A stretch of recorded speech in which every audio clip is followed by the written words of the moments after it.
There is a lot to love about the Owl House, a fun and interesting world, deep lore, good LGBT representation, the list goes on. But at the heart of the show is its characters. If your characters are boring or you can't relate to them, it doesn't matter how interesting of a world or story you've created. The show thus far has already explored some character relationships, but I feel some of the most interesting ones are the family dynamics. From Luz and Camila to Amity and her parents to Eda and Lilith, the show explores the varying complexities of family dynamics and relationships. So I thought it'd be fun to do a video outlining what we've seen so far in the show. The very first relationship we're introduced to is Luz and Camila. Camila obviously isn't in much of the first season of the show because Luz gets transported to the Boiling Isles, so it's important to clearly establish Luz and Camila's relationship. I know there are some people out there who don't like Camila because they feel like she's not supporting her daughter, and I just don't understand that because it's clear Camila loves Luz. But she also worries about her. And while Camila loves seeing how creative her daughter is, there is a point where a line needs to be drawn. And bringing in explosives and live snakes to school that end up attacking other students and the principal is probably that point. Luz's actions up until this point were just her being a bit of an oddball. But once others are harmed from her actions, that's when Camila feels like it's time for her to intervene. And I think any parent would intervene at this point. That's kind of a parent's job, to help their kids grow into their best selves. And Luz doesn't have any friends at school and only has her special interests like Azura to keep her occupied. I would be worried if my kid didn't have any friends and was being called into the principal's office. She's just looking out for Luz and thinks this camp will help Luz in learning how to control her creativity. There's no ill intent, it's Camila having Luz's best interests at heart and hoping she can meet new people and make new friends while she's there. Even when Luz is getting ready to go to camp, Camila is being a loving mother, kissing her daughter goodbye and making sure that she'll text her when she gets to camp to know that everything is okay.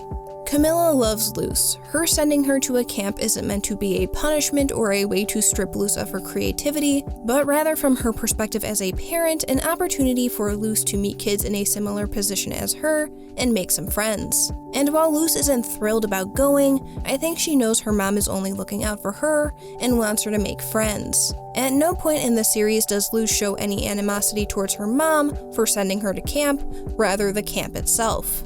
Clearly from Enchanting Gromfright, Luz looks up to and loves her mother and doesn't want to disappoint or lie to her. That's literally the whole conflict of the episode. Luz's greatest fear wouldn't be disappointing her mom if she didn't unconditionally love her. When Luz destroys the portal back home, she apologizes to her mother in this moment because she knows that she won't be coming back anytime soon. Towards the end of the episode, we see Luz making a video for her mom, promising to get back home one day. I've said it before, but Luz and Camila don't always agree or see eye to eye on everything, but they still undoubtedly love and care about each other. And with such a small amount of screen time that Camila has had, I'm impressed with how established they've made their relationship. I feel a lot of the time in these isekai type shows, the parents get overlooked, which does make sense since the majority of the show takes place in another world. But they established Camila as a loving mother and also left the plot thread of her receiving mysterious letters towards the end of Season 1 for Season 2, so we'll be seeing Camila again soon. Now while Camila is back in the human realm, that doesn't necessarily mean Luz is without a maternal figure, because Eda starts to fill that role during Luz's time on the Boiling Isles. Eda is initially solely a mentor. I've said it before, but for most of Eda's life, she's only had to look out for herself. Sure, she has King and Hootie, but Luz is really the first individual that Eda has to look after. And it's once Eda takes on that mentor role that Luz begins to break down those walls that Eda has built up. Even in the first episode, we see how Eda tries to save Luz and get her back to the human world safely. This directly parallels the last episode of Season 1 where Eda tries to send Luz through the portal to keep her safe from Belos. And in this same moment, Luz and Eda both note how they love each other. Of course, between these two episodes, we have plenty that happens to get from point A to point B. Eda returning to Hexside to fix all of her wrongdoings in order for Luz to get enrolled in school is one of the first big gestures that Eda extends to Luz and is a big step in their relationship. In Adventures in the Elements, we see Eda actively trying to teach Luz a second spell, though her methods are a bit unconventional. In the following episode, The First Day, we see Eda being supportive of Luz in both her admission test and attending her first day of school. By really small problems, we see her referring to not only Luz, but Willow and Gus as well as her dumb kids. In Enchanting Gromfright, we again see Eda being protective of Luz, feeling the need to save her from Grom, and also referring to her as my kid. With Agony of a Witch, Eda is proud of Luz and how far she's come, making her a witch's wool cape. Then later in the episode, we see Eda coming to save Luz from Lilith, even sacrificing herself and the rest of her magic in order to do so. And like I said before, in Young Blood Old Souls, we see Eda trying to get Luz back safely to the human realm, even going as far as telling Luz to destroy the portal. This is also where Eda tells Luz that she loves her for the first time. Now, from Luz's point of view in all of this, Eda is initially her mentor and someone she looks up to. Similar to Luz and Camila, Luz doesn't always agree with Eda in what she feels is best for her, but Luz still cares about Eda no matter what. Eda getting Luz admitted into Hexside is one of the first big gestures Eda extends to Luz, and I really feel like you see their dynamic change from here. For Luz specifically, I feel this is where Eda is starting to fill the role of a more maternal figure in her life. And this only grows as the season goes on. When we get to Agony of a Witch, we see Luz risking everything for the opportunity to try and heal Eda's curse. This ultimately ends up backfiring and Eda ends up being captured. In Young Blood Old Souls, Luz feels that she is responsible for the events in Agony of a Witch, so she stops at nothing to rescue Eda. I like that in Young Blood Old Souls, Eda and Luz's goals are to save the other, and Luz ultimately makes the sacrifice of destroying her way back home to keep both Eda and Camila safe. Once Lilith splits the curse with Eda, we see Eda for the first time in the series return a hug from Luz. And with the curse now affecting her magic, Eda and Luz will now have to rely on each other to learn magic. I know this is a video going over family dynamics, but I like that we're getting a new twist in the student-mentor relationship as well. But when it comes to Camila and Eda, they are both maternal figures in Luz's life, Eda being the found family along with King and Hooty. And in both instances with Camila and Eda, we see that Luz has a caring relationship with both, and vice versa. However, not all parental relationships in the Owl House are shown to be so nice. In Understanding Willow, we see that Amity has a rather strained relationship with her parents at a young age. In my Amity Blight video essay and a video essay on the setup for Alador and Odalia, I outlined some of the clues in Season 1 that point to Amity not having the best parents. So check those videos out if you want to see me go into a bit more detail. But based on Amity's behavior in early episodes, with her obsession to be the best in I Was a Teenage Abomination and Convention, her distant attitudes towards her posse in Hooty's Moving Castle, we could already see these seeds being planted of Amity's parents being controlling.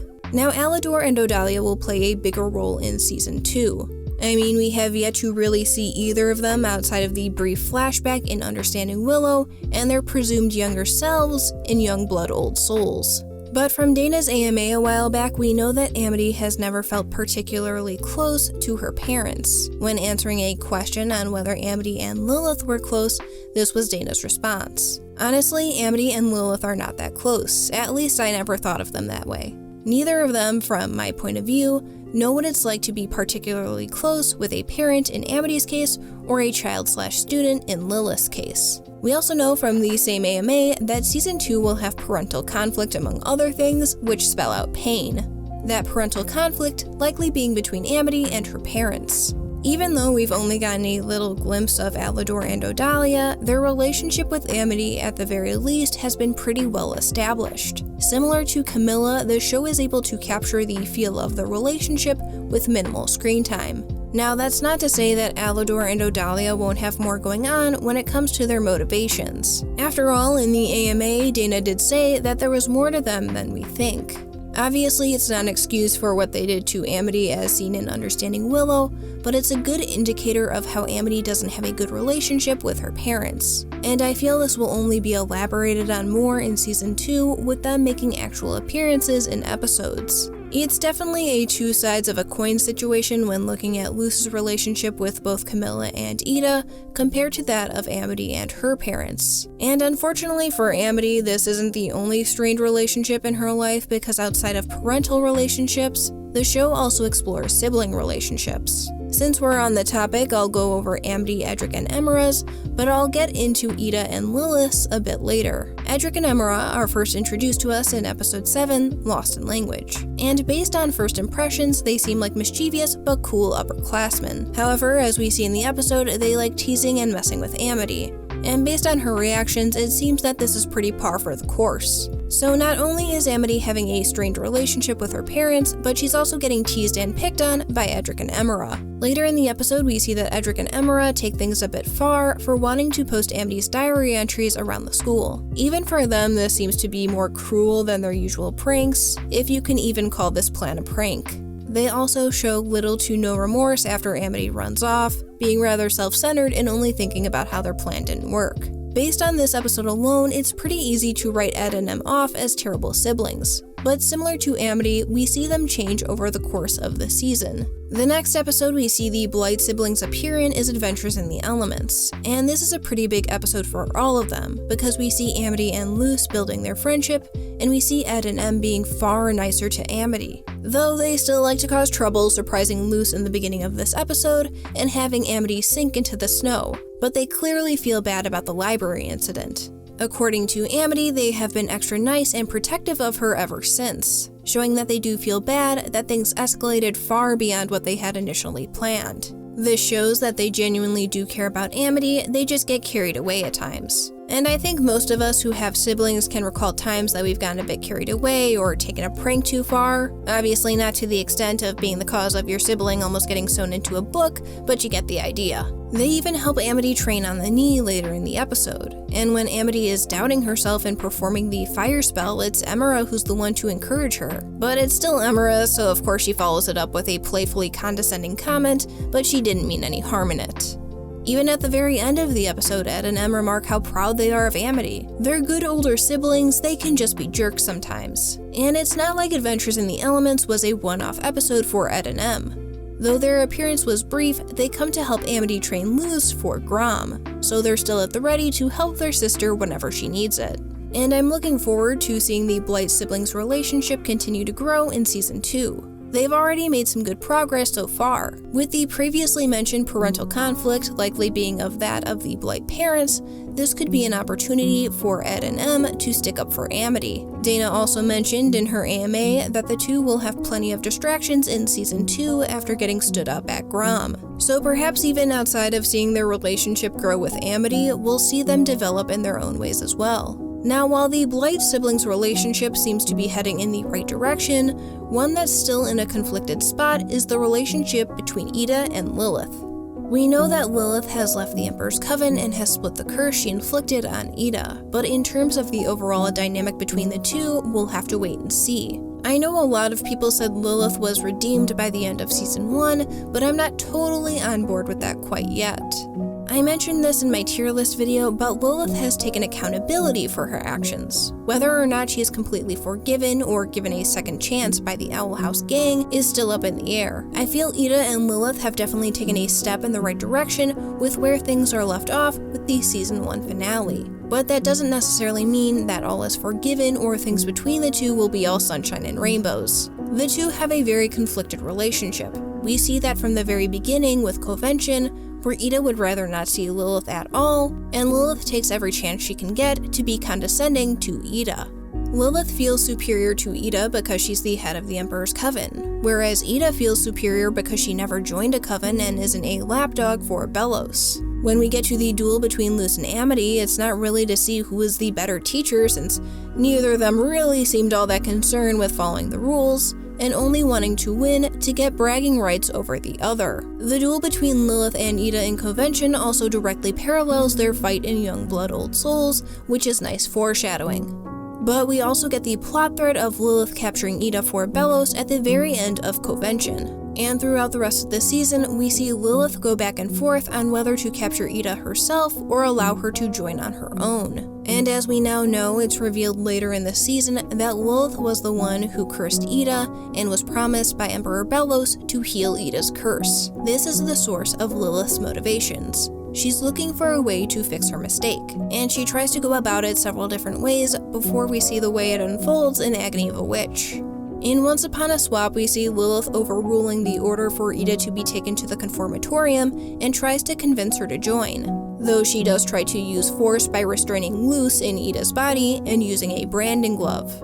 The Owl House gang all eventually escape and return to their normal bodies, leaving Lilith empty-handed. The next time we see her is in Sense and Insensitivity. Eda and Lilith both find themselves looking for the bloom of eternal youth. Despite both of them trying to get the bloom, Eda still reminisces about how they used to race to the kitchen when they were younger, showing that even though the two have a strained relationship, Eda can still remember the positives from their lives. Lilith is captured by a creature, but Eda steps in to save her, Lilith being shocked at the gesture. In this moment, Lilith doesn't feel like she deserved to be saved by Eda, which indicates that Lilith acknowledges how her behavior towards Eda hasn't been the best. Add in the fact that she also knows she's the one who cursed Eda, then Lilith is definitely feeling some guilt here. The two eventually team up to easily defeat the merchant who scammed them, and when the opportunity for Lilith to capture Eda by force comes up, she wants to give Eda the option to join on her own. Considering Eda just saved Lilith, this is likely a gesture to at least give Eda the choice. However, Eda declines. But Lilith doesn't push any further or pursue Eda after the exchange. If anything, she seems even more conflicted in not wanting to force her sister to join, but also knowing that she's short on time if she can't bring Eda to Belos. Plus, he offered to heal Eda's curse. So it makes sense why Lilith is so conflicted in this moment, because she's likely acknowledging that she'll have to use force from now on. Though before we get to any drastic measures, we see Lilith and Eda compete in a game of Grudgeby, with Eda joining the Coven as the wager. But with Eda winning, we see a frustrated Lilith saying that she can't show up empty-handed again. And despite everything that has happened between the two, Eda doesn't want to see her sister be punished, so she offers her her ring. Eda may act distant, but she's actually a big softie, and doesn't want to see those she cares about get hurt, as is evident by Eda fighting Lilith in the following episode to save Luz. And with Lilith's multiple failed and varied attempts, plus Belos' dwindling patience, we see Lilith take drastic measures in using Luz as a hostage. Definitely not a good move, but it makes sense for Lilith as a character, with her ultimate goal being to heal Eda's curse. When we get to Youngblood Old Souls, we see Belos' betrayal of Lilith's trust, planning to petrify Eda. It's here that Lilith has a change of heart and wants to save Eda. This leads to Luz and Lilith teaming up with the same goal in mind. This also leads to Lilith explaining how when she and Eda were younger, the two were close. Lilith looking out for her younger sister as seen with the split pain spell. It was once Lilith got desperate for her own goals that she cursed Eda in order to get a spot in the Emperor's Coven. And this falls in line with Lilith taking drastic measures to achieve her goals. I mean, we just saw her use Luz as a hostage last episode. But with Luz and Lilith on the same page, despite Luz not being thrilled with Lilith's actions, the two go to save Eda. Lilith even promising to remain in the Coven to act as an undercover agent to make sure nothing like this will ever happen again. And I think it's pretty telling that Lilith doesn't want to be the one to face Eda in this moment. She likely feels immense guilt for her actions being the cause of all of this. When Lilith is said to be petrified along with Eda, we actually see one of the very few times that Eda is genuinely angry with Lilith. Even after everything that has happened between the two, Eda has always been pretty laid back, but it's once Lilith threatened Luz that Eda lashes out. Though Lilith remarks she would never have done any of her previous actions if she knew this would be the end result. She genuinely thought she was doing the right thing in joining the Emperor's Coven and had Eda's best interests in mind when it came to healing her curse. But after seeing how cruel Belos can be and the lies that he spews, she sees the error of her ways. This leads to Lilith splitting the curse she inflicted, even noting how she should have done this a long time ago. I feel after Lilith got into the Emperor's Coven and Eda got her curse, there was a wedge between the two. Similar to Eda, Lilith also probably lived a rather lonely life. And while Lilith will definitely have to earn trust and make up for her actions, this is the first time in a long time that the Clawthorn sisters have each other. It won't be an easy road, but the two have at least made their first steps in repairing their relationship. After all, if Lilith does end up staying at the Owl House from now on, I see a ton of potential with not only Eda, but with Luz, King, and Hooty as well. For both Lilith and Eda, they have a sister back. But for Lilith, she's actually going to have a family around her for the first time in a long time. And I'm really excited to see where this could take her character if this ends up happening in the show. Outside of the character development, I just see a ton of comedic potential between Lilith and Hooty. But ultimately, I feel like the Owl House family will only grow. Obviously, Willow and Gus are a part of it too, and by the end of Wing It Like Witches, Amity seems to be finding herself more at home as well, and perhaps Edric and Emera will join by extension. I really love the found family trope in shows, and considering pretty much all of the characters were living pretty lonely lives prior to Luz coming to the Isles, I love seeing her be the glue that brings and keeps everyone together. Family dynamics are fun and complicated. We're only one season into the show and we can already see that. And with where we've left things off, I am incredibly excited to see how these relationships grow and develop going forward. Thank you so much for watching. I hope you have a fantastic day, and until next time guys, take care.